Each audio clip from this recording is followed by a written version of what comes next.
Takže zdraví živočicha, vítám vás u prvního videa na kanále Kotry TV. Tady to video bude taková menší informačka, co se bude dít s mými novými videami. Takže jako první, čím bych chtěl začít, je, co bych měl natáčet. Mám tady na výběr pár různých her a chtěl bych, abyste si z toho vybrali. Takže jako první tu máme hru Dead Island. Dead Island, to je první díl Dead Islandu. Je to velmi dobrá hra, hraje se mi to velmi dobře a nevím, proč bych ji nemohl natáčet. Takže pokud chcete, abych točil hru Dead Island, tak napište do komentáře Dead Island. Pak tu máme hru Call of Duty Modern Warfare 3. Je to taky velice dobrá hra, ne tak zase graficky výkonná jako Dead Island, ale i tak je to velice dobrá hra.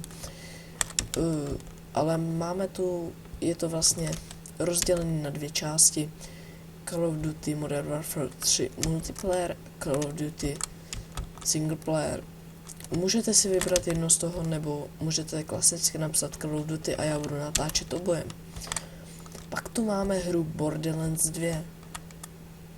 Taky ne tak graficky výkonná, ta grafika, dá se říct, taková zkreslená, ale je to velice dobrá hra.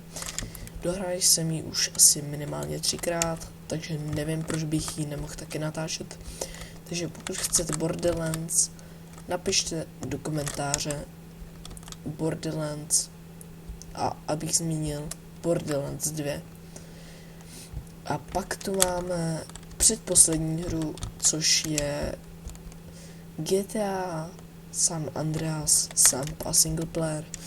Taky jedno z toho si můžete vybrat a napsat do komentářů. A jako poslední hru, kterou hraju asi nejčastěji, je hra Minecraft. Nevím, proč bych Minecraft nenatáčel, je to velice dobrá hra. Nelaguje se mi, nejsou s tím žádné problémy, takže mě to vůbec nedělá problém.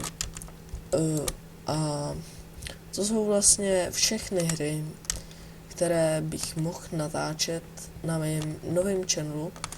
Takže je to pouze na vás, co chcete, abych natáčel, jestli Dead Island, Call of Duty, Borderlands, Minecraft nebo GTA.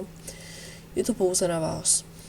A já se chci s vámi rozloučit a doufám, že se vám tato informačka líbila. Doufám, že si vyberete svoji oblíbenou hru, kterou budete u mě sledovat.